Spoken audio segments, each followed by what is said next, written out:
Hey guys, it's Sunday, the best day of the week. At least it has been lately.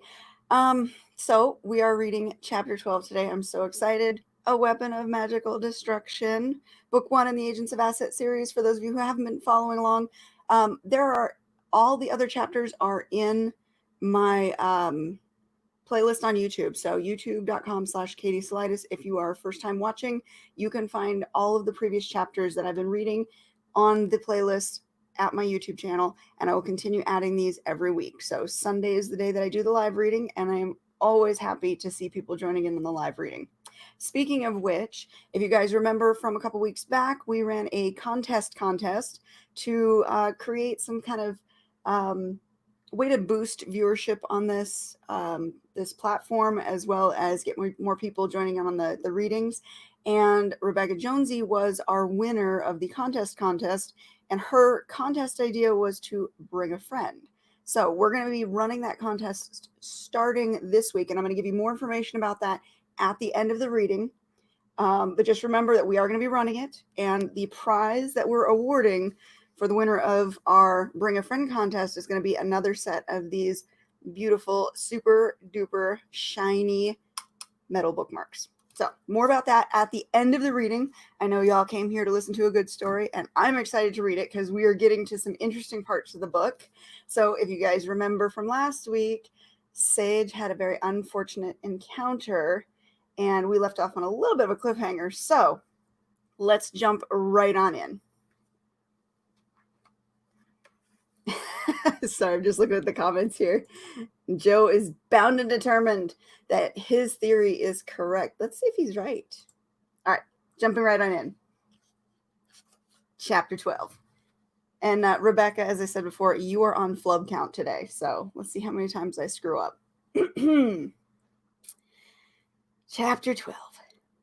The world faded in and out, but each time she was able to open her eyes, the setting changed. Until Sage finally awoke in a bed that wasn't her own. The room was unfamiliar and dark. She shot up quickly, instantly regretting the movement. Her brain felt as if it were being thrown like a tennis ball against the wall of her skull. There's one. Throbbing quickly bloomed into a full-blown screaming migraine. Focusing took more effort than it should, but her instinct to survive overrode the pain that was causing her to squint.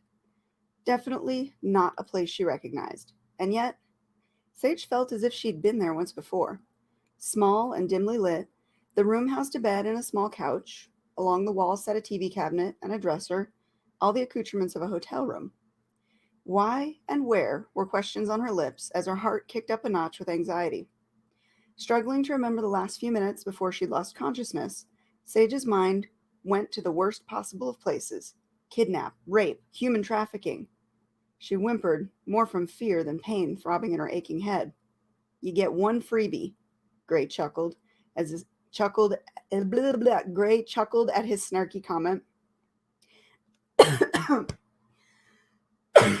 Excuse me. My allergies have been horrible this week, so I apologize for any coughing. Excuse me. Sorry about that. She whipped her head around, groaning as the pain intensified. What the hell does that mean? Seeing Gray was marginally better than the scenario her mind had worked out with Zach, but equally as confusing. Still in the same leather and dark clothing he'd worn in the previous night, Gray had the whole daywalker vibe working for him, all except for that stupid fedora. The hat ruined whatever effect he was trying to go for. Much as it made her want to laugh, confusion and suspicion had her struggling for what to say. How had she ended up with him? Were he and Zach working together? That vampire back there was about 2 seconds away from turning you into a darkling. He droned as if bored. You're welcome. She winced, reaching for the back of her head to find the ice pick causing all the pain. I hear words coming out of your mouth, but can't understand any of them. For all the agony that she was in, there had to be... Excuse me. Why can I not read today? There had to be something there. All this thinking only made her head worse. Why the hell am I here? And who the hell are you? Really? Gray kicked his legs up on the tiny wooden coffee table. His eyes had the tired look of someone who'd been waiting for a long time, probably for her to wake up, and he had used all of his energy in anticipation. I told you before, we're special, you and I. But you have to be willing to learn the truth. So we're back to this again, are we? Sage groaned. Last time you threw your story at me, you left in a huff when I asked for proof. The idea of a practical joke had long since passed, but given the circumstances, she had much rather that were the case. Now what? You lock me in until I agree to go with you? If I had my way, I'd have let the vampire take you, but my bosses say I've got to bring you in. Willingly. Not sure how they do things where you're from, but kidnapping isn't the way to get people to go anywhere with you. Willingly. She threw his words back in his face, hoping that they would land as hard as the smack she'd love to give him. Stupid jerk. He deserved so much more than that for the way that he'd acted towards her. But moving amplified the headache, and she was doing her best to remain as still as possible.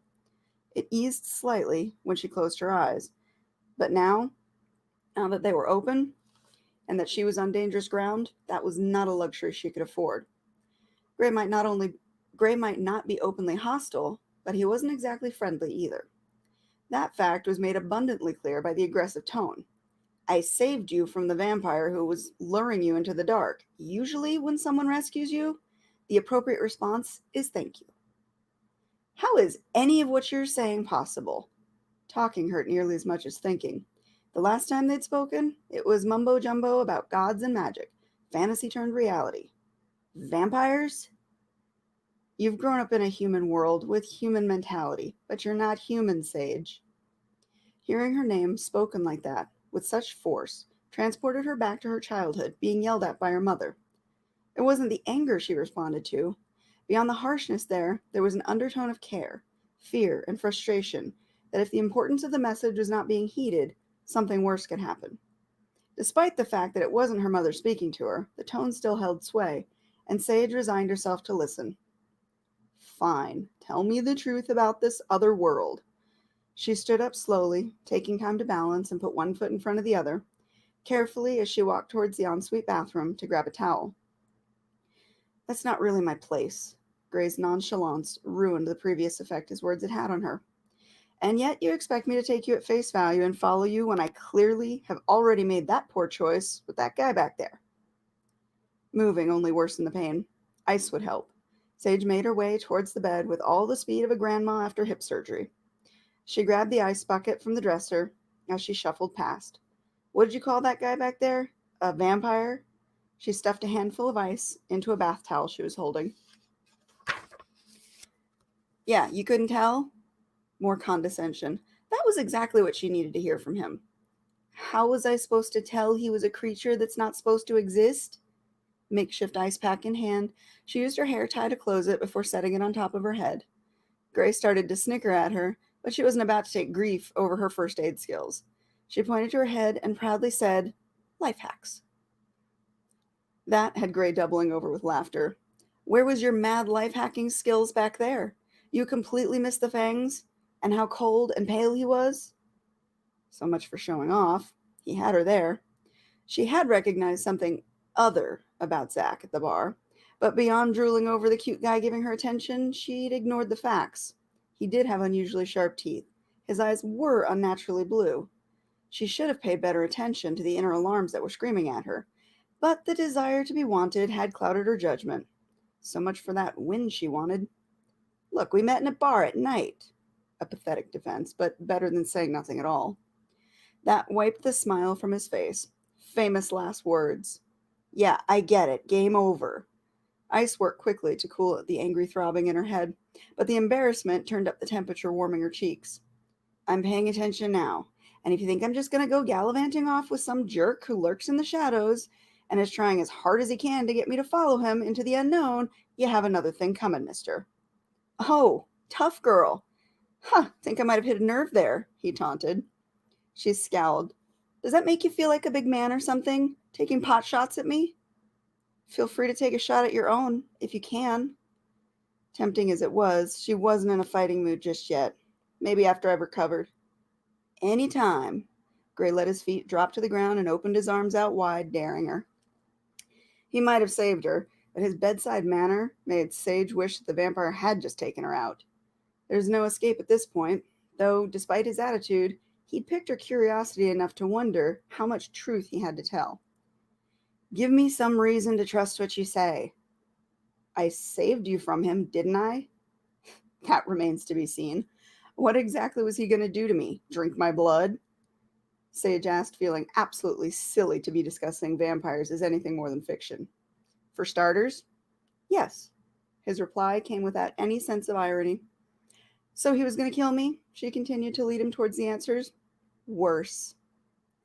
Explain. Extracting information from him was only making her head hurt worse. She was sure she'd gotten more information talking to a brick wall. Despite what you look like, you're not human. He whipped his fingers at her like an accusation. You wouldn't just die. Vampires as a species are an abomination. Stolen magic. Once human, they're made immortal through removing that which makes them mortal and replacing it with the essence of magic. But what they gain comes at a price. They're cursed creatures, and because of that, their kind can do great damage to our people.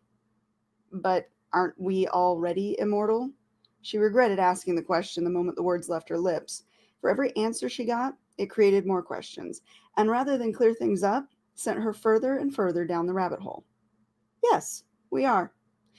And should they remove from us what makes us special and replace it with their curse? He let the words trail off, expecting her to understand. She didn't. Sage shrugged and shook her head, utterly confused. He might as well have been speaking a different language. That earned her a disappointing groan. He would have drained your body of blood, extinguishing your inner light, taking away your magical essence. In other words, you would die. But you just said, he growled with frustration, between the final moments of life and death, he would share his blood with you, and that, excuse me, and as that happened, all sense of self and consciousness would be erased from your body. All that would remain would be your strength. You become a mindless slave with him as your master.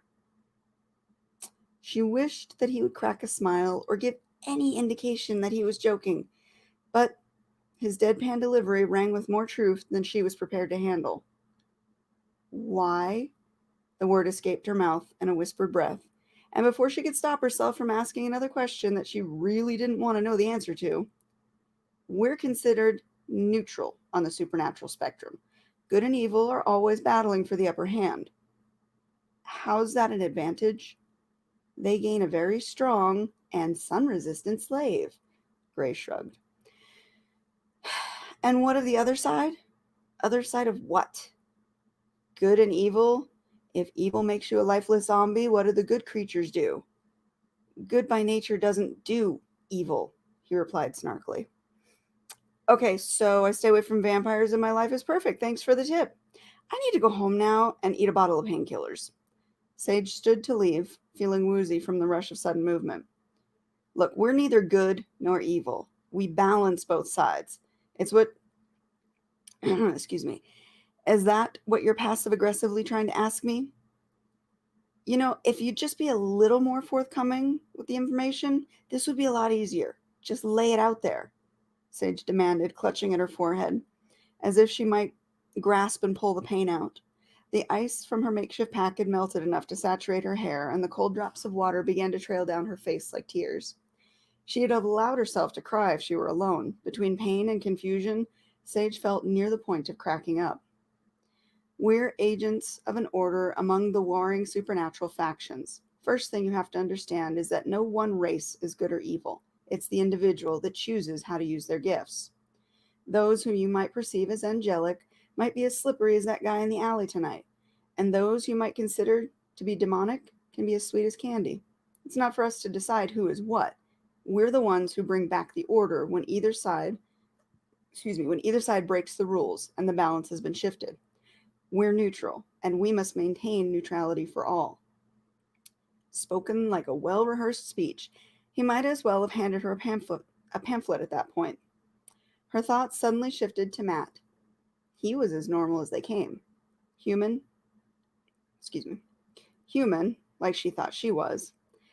And where do humans fit into this equation? Oh, humans are the most deadly of all. They can never know of our existence. That all sides agree on. Why fear them? That makes no sense. They're not magic or cursed. Gray all but rolled his eyes, scoffing at her comment, as if she had just told him the sky was green and the grass was blue. Humans outnumber us on every front, and prone to extreme acts of violence when provoked by fear. They'll eradicate their own to destroy a threat. So we're the balance, you say? Like a supernatural police force? Well, keeping humans from knowing about us. Is that right? If you have to dumb it down to that level, sure. Whoever his boss was, Sage couldn't wait to meet them, if for nothing else to complain about how horribly he mocked and ridiculed her with every breath. His words were beginning to make sense, a reality scarier than any nightmare that she'd ever had. But the way that he was handling her during this terrifying revelation, I cannot read today, only made things worse. How could anyone be expected to just accept this alternate reality the way he presented it? Her own mother worked for A.S.S.E.T and had never even hinted at anything supernatural or dangerous. Neither had Mark, for that matter. So many secrets. How was anyone to be sure what was truth or fantasy? Sage gave herself a moment to calm her nerves and slow her heart before responding. Beyond all the scary stuff, it did seem as if he, or the ominous bosses he claimed to work for, had things relatively under control. That meant that there was an order and protection, and maybe even people who could teach her with patience and understanding. Why us? Because our people can't be affected by the things that most supernatural creatures do. The vampire, for instance, didn't try to mesmerize you. He couldn't. No, he knocked me out, she said flatly, rubbing her head again. He was smart. They're all getting smarter, unfortunately, but the bottom line is this. So long as our inner light burns bright, no magic affects us. We're not only neutral in the fight between good and evil, we're naturally, magically neutral. No spells, no enchantments, no hypnosis, nothing otherworldly will have any effect on you. And for that reason, you're well suited to the job. And I have to take it? She asked. No, as I said before, you can die. Or be turned into a darkling. You've used up your one freebie. She had tried to ignore his condescending tone. That's what my mother did. The memories came trickling back. Her mom had always been sent away on business trips. Sometimes she came back battered and bruised. An agent at A.S.S.E.T. That's how I knew to look for you. The Phoenix office called in your location and this description when Miranda was reported dead. Mark had often tried to get her to come work for him. If he were in on the secret too, she knew she'd be okay. He was the closest thing she'd had to family. A.S.S.E.T, she whispered to herself. That's a shell company. Anonymous Supernatural Security and Elimination Task Force. Wait, supernatural? I thought the first S stood for strategic. Do you really think we'd put the word supernatural right there for humans to see? He had a point. Sage nodded. A.S.S.E.T is in every major city in the world, Gray confirmed. Why didn't she tell me? Reality struck hard. As fantastical as it all seemed, the pieces fit. Mark had protected her as the next in line every time her mother had been sent out, knowing that if the worst had happened, she'd be awakened. Look, I don't do the emotional breakdown thing, so don't start crying. My job is to bring you in. Once you get there, you can do the whole why me thing with the senior staff. Between a rock and a hard place, she had no choice. The truth was staring her in the face, no matter how much she wanted to ignore it. And at this point, talking to anyone other than Gray would be better. Fine, whatever. Take me to A.S.S.E.T. So that's chapter 12. What do you think of Gray? I have to ask. Gray's one of my favorite characters. But at this point in the story, what are your thoughts about him and how he is treating poor Sage with this interesting revelation about her life? Let's check in with the comment section here and see what's going on. Wow, there's a lot of you today. All right, let's see. We start with me saying that Rebecca is on flub count, and I do expect a flub count there, Rebecca. Today we see how right I am. So were you right, or are you even more confused now? Hi, Mike, first time listening. Thanks for joining me. Oh, what is he yesing? All right, let's see what's going on here. Vampire, what did I miss? 5 minutes is forever in K-Land. Yeah, you don't want to miss anything. We're getting to the point where the story starts moving a hell of a lot quickly. I know it had a slower start, but now that we are really getting into the world that Sage is in, things move very, very fast. You missed how right I was. Keep listening. Apologies kept popping. Hey, you know what? All that matters is that you showed up, Mike. Thank you so much. That means a lot to me. And Joe likes the chapter. Good. I thought you would. This one has interesting information in it. Seriously, Greg can go pounds in. Somebody's gonna get kicked hard in the nuts. Gray just rubs people the wrong way. I love it. I love it so much. He's a total weeb when it comes to explaining things. Yeah, and it never gets any better. Never. It is like you'd get much more from just talking to a brick wall when it comes to Gray. I read out loud terribly. Yeah, you know what? I'm getting better at it. And at first I was a little nervous about the flubs, and now I'm embracing them. I'm gonna screw up, and I just hope you guys bear with me. And I think it's hilarious sometimes how the simplest of phrases I trip over it. It's like, oh, come on. My 6-year-old could read better than this. Yeah. You know what? And I love singing in the car for that reason, because I can be as loud and obnoxious in the car, and nobody can stop me. Nobody can judge either. That's the spirit. He's the worst explainer since Gandalf. No, I think he's even worse than Gandalf. He wears the fedora. Yep. That is his trademark look. That stupid fedora. And it doesn't help him. Ever. Doesn't help him. But he loves it. He thinks it makes him look good. That's like listening to Stephen Hawking explain. That's brilliant. That is brilliant. Punch him in the mouth. Yeah. Yep, he does make you want to do that, huh? You like fedoras too, Mike? Okay, well, you know what? They do look good on some people. They do, just not on Gray, even though he thinks that. I know, coughs and sniffles. Oh, they don't count. Good. I've had the worst allergies last couple of days. I don't know what it is. Changing the weather, whatever, but I've had so much trouble breathing lately. I've been coughing like crazy, so every day it's the rotation of Claritin and Benadryl until this goes away. Seasonal allergies just suck. Am I right? Who's with me on that? Let's see what else we got. He's the worst at explaining anything ever. I wouldn't trust Gray telling me how to boil water. Self-important, condescending jerk. Yes, he is.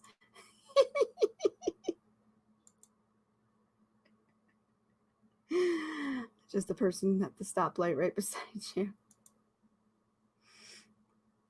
Always, yes, so deserving. Zach too, right? Right, Rebecca? Zach is one of those that also is in that category. Indiana Jones fedora. Okay, yeah. His voice is starting to go. It's the allergies. Yeah, amen. Amen, Joe. I cannot stand them. Like, already I can hear the scratchiness in my voice, and oh, it's just terrible. As soon as I get off the camera, I'll go blow my nose again. It's just, ugh. I hate seasonal allergies. Just hate it.